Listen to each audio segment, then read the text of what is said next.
matter, so I was paying a lot of attention to that matter. I will definitely make myself available It is a small world. if they need more According to the testimony. PC judge, you made an excellent strategic decision at some point. Exactly. Yeah. Good afternoon. Joe McCluskey for the appellant, Alan Johnson, in this matter from Shelby County.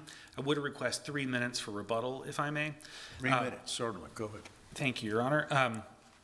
First off, I want to say Mr. Massey was planning on being here for the oral argument today, but was called to a federal setting that was kind of done last minute and unexpectedly, so he had to be away for that and called me in to take over. We worked on the brief together, but I'm not going to lie, I was doing a lot of last minute review yesterday afternoon, so if I misstate any facts or law, I would just state to the court that our brief knows better than I do right now. These issues we've raised in this brief, there are numerous issues. It's a pretty lengthy brief with numerous issues. I'm going to start with that the appellant was denied counsel of his own choosing at the motion for new trial. I think that that is probably the most important single issue in this appeal, and I think most of the other issues in this appeal flow from that issue. What we've got is after the trial, after the sentencing, this defendant attempted to hire a new counsel, or hired new counsel, and that counsel attempted to substitute as counsel of record to handle the motion for new trial. Here's where I'm confused, and I don't know whether you can answer this or not. There, at least 2 times, Judge Coffey found the defendant indigent, including after trial, for appeal purposes. Because there's an order there that says that he's indigent. Right. Is he indigent or not? That is an interesting question. One that I think ultimately doesn't matter for this appeal, and the reason for that is because, yes, he is indigent, but that doesn't remove his right to have an attorney. So we've got a weird situation. We've got an indigent defendant who's not paying for private attorneys. So we've got a mix between the two. Normally when we say you have the right to an attorney of your own choosing, but you can't just pick anyone if you're indigent, that's because the indigent person isn't paying for the attorney. You're stuck with the people that will represent indigent defendants, and that's the reality. This is a situation where although the defendant is indigent, family members retained a counsel for him. Then that becomes, he has got a right to an attorney of his own choosing that has been provided to him. Someone has paid that fee for him. He's no longer, although he is indigent, he is. The judge declared him indigent. Right, he is unable to And the afford. state paid for the transcript. Right, but the state is not paying for the new private counsel.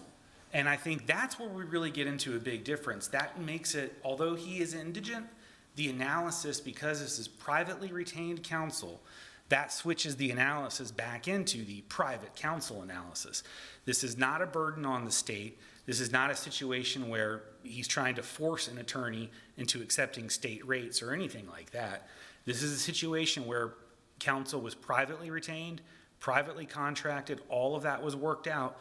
The only problem is the court would not allow it. That's the only problem. So I think that makes it pretty different from the standard indigency issue. What's more, we talk about the need for it. Most of the issues we've raised in this brief, after the counsel of own choosing issue, most of these are plain error issues. There were not objections made at trial. When we have a situation where we're dealing with numerous plain error issues because no objections were made at trial, that in and of itself is the need to have a new attorney on the matter, to look at that, to preserve all of these issues in a motion for new trial for the defendant so that he's not having to argue plain error on appeal. He's not having to argue all of this for the first time on appeal. We would have loved the opportunity to have argued a number of these in the original trial court. I think that would have been much better. Furthermore, it's interesting that the court made a big deal about saying that this was all about the need for judicial efficiency and economy, need to keep things moving quickly, denied the request to substitute counsel because that would delay things, and then immediately granted trial counsel's request for more time to prepare for the motion for new trial. So it kind of indicates that the timing may not have been the real issue. I'm not sure what was, but it doesn't appear to have actually been a timing issue. There was some delay anyway. So we would argue that he was denied that constitutional right to counsel of his own choosing.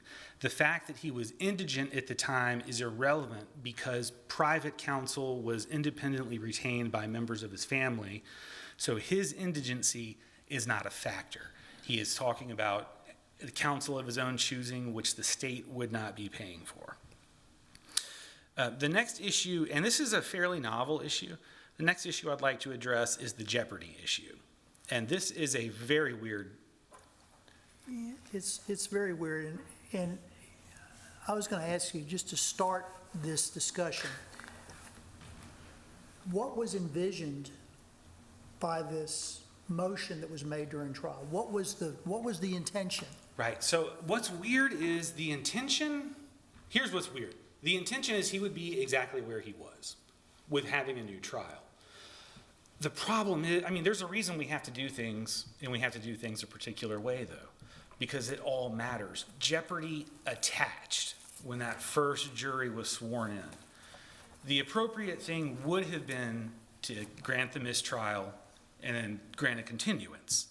It should have been a mistrial and then a continuance. With a new jury. Pardon? With a new jury. With a new jury, correct, Your all- Honor. okay. Because in this situation, the jury, there was no mistrial. If they had a new trial, it should have been the same jury. And as I understand it, this came like 4 days into the trial. Correct. The counsel for the defense said, I've made some mistakes, need to stop, need to take, and then it got cloudy of whether this was a continuance or a mistrial. Right, and I think that the counsel had asked for a It mistrial, was in the motion for mistrial. and the court denied the motion for mistrial and granted a motion for continuance. But here's my question.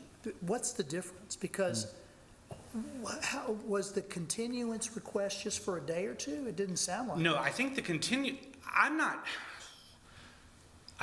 I think that ultimately he would have been in the exact same situation he was in. I think that ultimately, though, what we need is clarity to the courts below so that when they're in these situations, they make sure to do it properly. But this was still on the motion of the defendant. Right, a motion to continue, Well, but- or motion for mistrial. But again, yeah, right. So the defendant makes the motion. Case law seems to indicate if the defendant makes the motion to terminate the trial before verdict, double jeopardy doesn't attach. Right, and that's where we've got a thing, though, and that's an interesting point here, and that's why I think, to be perfectly frank, if he had gotten what he'd asked for, he'd be in the same situation. To be perfectly frank, to me, this is error, that the court made error, but it's harmless. Because although the court worded it incorrectly, we're all in the exact same situation we otherwise would have been. So I think that issue is error because the judge did it incorrectly. The judge granted a continuance and not a mistrial. The judge should have done it properly. Ultimately, I concede that is harmless error because what would have happened if the judge had done it correctly? The second trial would have gone exactly the way that it did go. And I concede that. That's just the point we're trying to make, though, that it should have been done that way from the get-go, and in the future, courts should follow the rules as they're supposed to. The next issue I'd like to address is testimony of expert witnesses that were used here. This is kind of an interesting case. There was an autopsy report that was prepared. I don't think it was made an exhibit in this trial. It was not, thank you, Your Honor. The autopsy report was prepared by one doctor, and then another doctor actually is the one that testified at trial. The state is arguing that, well, he testified not based on the report, but just based on photos that he was shown that the other doctor took, which itself is a problem because those photos wouldn't have been authenticated or anything properly entered into evidence. at any rate, so we'd still have the exact same situation we're in, where we've got someone else's work that was not testified to. The defendant did not have the opportunity to cross-examine the person who took the photos and actually prepared the report, and instead we're stuck cross-examining someone who's sitting there after the fact with all of that stuff right in front of him, but saying, no, this is my opinion, not his. The fact that they're exactly identical opinions, I think, should be taken into account for sure, and I think that we need to recognize the reality that we can't just substitute, we shouldn't just be substituting expert testimony. But didn't your expert rely on the same photographs? The expert that she attempted to put on would have relied on the same, I think the expert did testify. she did testify, okay, In then, the second trial. right, at the second trial. So, yeah, and that's exactly the thing. I would need to double check that point, because I think there was a slight difference in the way it was done. And that's something we had talked about yesterday, Mr. Massey and I were.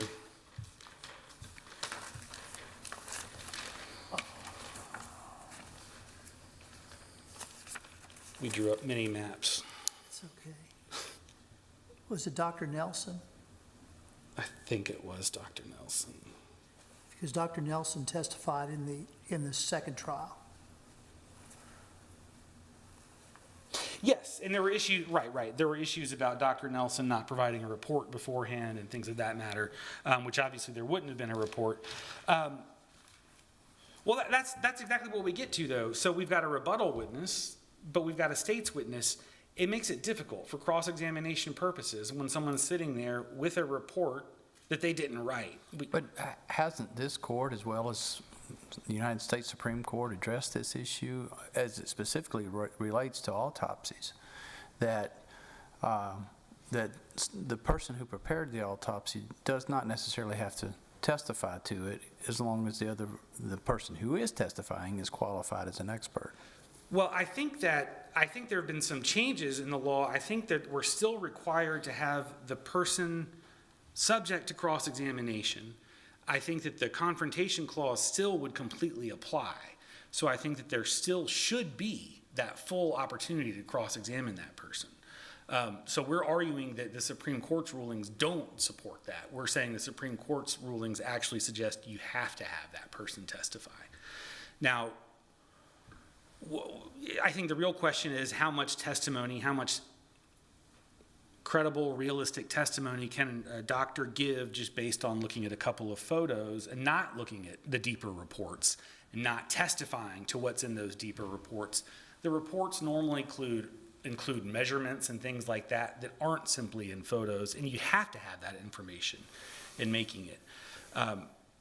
We've got some differences because in the two expert witnesses that testified, defense versus the plaintiffs or the state's expert, because the defense expert is testifying in rebuttal to what was already testified to say, hey, here's our explanation of what that guy just said, and here's how we disagree with it.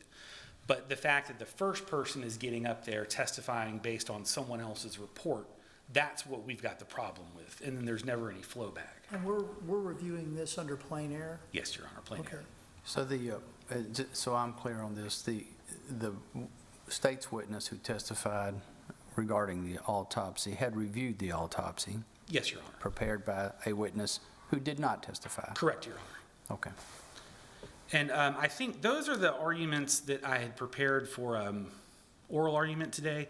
The rest it's a very lengthy brief. I tried to pare it down for argument as much as I could and was able to. If the court has no further questions. Let me ask you this about the photographs. That's what we were talking about. Under plain error, 5 factors that have to be satisfied to be plain error. How does it satisfy plain error? For the photographs from the state's expert? Mm-hmm. So, Your Honor, we're saying that a rule of law was broken, that this is, the rule of law is that this person did not validate these, he's not the person that took these. So a clear rule of law was broken, the record shows what happened. I'm having trouble remembering all the 5 factors right now, but when we get through it, essentially, we've got that the rule of law is broken. it's a substantial injustice allowing these pieces of evidence to go in front of the jury from someone who did not take the photos. And we've got a remedy available that should not have been allowed to happen. We should have had the proper doctor testify. So we'd submit, Your Honor, that this does still fall under plain error. And if there are no further questions, I'll take a seat. Thank you, Your Honors.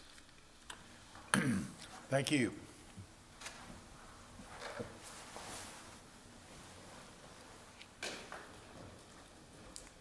Good afternoon. May it please the court, Lacey Wilbur on behalf of the state. Your Honors, he did an amazing job for having very little time to go through such a gigantic record.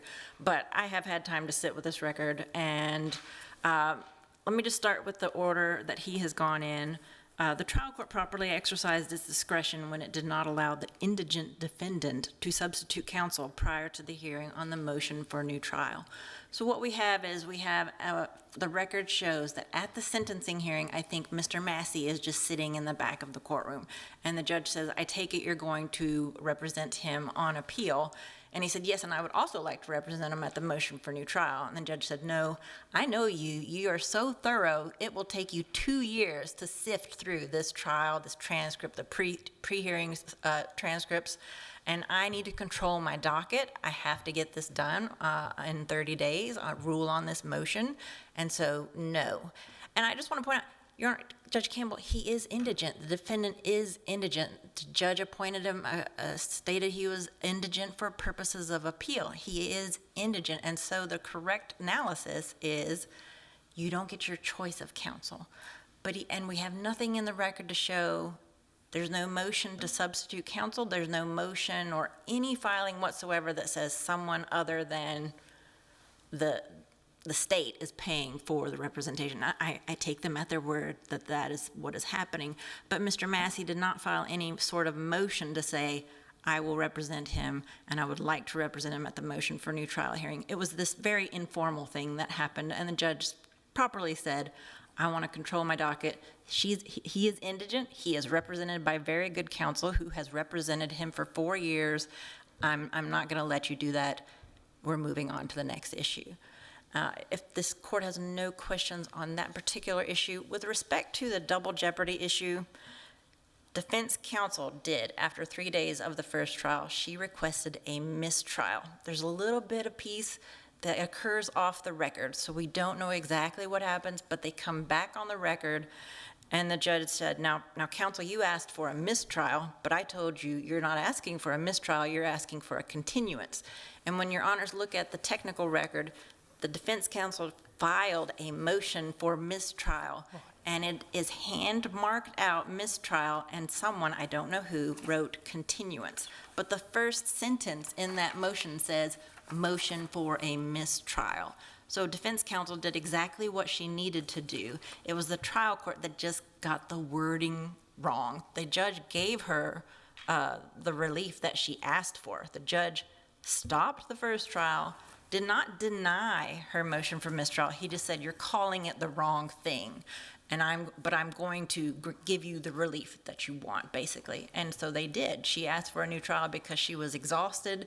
She did not think she picked the right jury.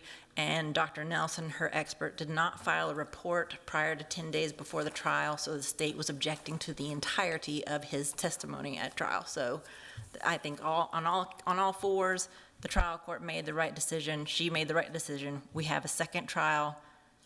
It was a mistrial. There is no de facto acquittal just because the trial court called it a continuance and dismissed the jury. Would you agree with your friend that if it was error, it was harmless? Yes. Because she got the relief that she wanted for, and there was a second trial to which she did not object. Well, and I think, and I'm just trying to find it, there's a statement that the judge made, even though he didn't use the words manifest necessity, he used pretty much the alternative to it, or a similar phrase to it, of why he needed to stop the trial. And since the jury was sequestered, you couldn't really continue it because you couldn't keep the jury locked up for months, so. Correct. And what he says at the end of this hearing where he's granting the continuance, he said, we'll set a date to schedule the next trial. And he says that at the conclusion of that hearing. So it's very clear he was granting a mistrial, even though, and again, that's why we're asking for de novo review, is because he did not make those findings of manifest necessity. Finally, with respect to the autopsy photographs, in 2016, Your Honor, as you noticed, the Tennessee Supreme Court in Hutchison said autopsy photographs are not testimonial, so an expert can testify about an autopsy report prepared by another. We don't even have that far in this case. What we have is we have an expert testifying on the photographs. And so and as you noted, Judge Campbell, the autopsy report is not in the record. And Dr. Nelson, just for the record, he testified out of order. So he's saying it's rebuttal, the state was rebutting his, it's not technically, but he did, Dr. Nelson, the defense expert, did testify first out of order. But when Dr. Ross, the medical examiner, was testifying based on those photographs, he was going, I saw this. And with respect to measurements and how we know how big these lacerations in the child's liver and spleen were, there's a little measurement right by the photograph of this child's organs. So there, again, the autopsy report did not come in. He was testifying based on his knowledge as an expert, as a medical examiner, and there is no error. If I know this, it's a big record and there's a lot of issues, and I'm more than happy to answer this court's questions on any other issues. But if this court does not have any questions, we ask that you affirm the judgment of the trial court. Thank you very much. All right, thank you, General Wilbur. Rebuttal? I did have my 3 minutes. I'll use it. I'd love to hear myself talk. I actually hate that. I just want to take a moment, just Your Honor, to speak to those 5 points on the plain error review. We know what happened in the record below. It shows us we've got a rule of law. We've got authentication of evidence as well as the confrontation clause, substantial rights that are affected, substantial clause, the right to confront and cross-examine the witnesses against him. I think the biggest problem we're going to have is whether or not it was waived for tactical reasons or anything like that. I think a lot of that, though, in all of the plain error arguments we're making throughout this 100-plus page brief, that all goes down to that counsel of choosing. We would not be arguing plain. We would love to be arguing at a motion for a new trial many of these issues and not taking them up now. But one thing you just mentioned, though, which would not change, is if you talk about tactical reasons for not objecting, and you have a situation where the pictures were used by your expert also. Right. And anyway, I just... You know, and that that's gets what- into, obviously, and that's an interesting point, because once the cat's out of the bag, the cat's out of the bag. The fact that our Did your expert, expert testify first? they did that weirdly. I wish they hadn't, I don't know why they did it like that. It's one of the many weird things about this case that I truly don't like. Things going out of order like that is not, this is exactly why it's so problematic. It's Okay. kind of supposed to happen a certain way. So that is problematic for everyone, I think. Thank you. Sure. Thank you, Counselor. Does that conclude our docket, Madam Clerk? Yes, Your Honor. All right, thank you. We'll be in recess till the November session.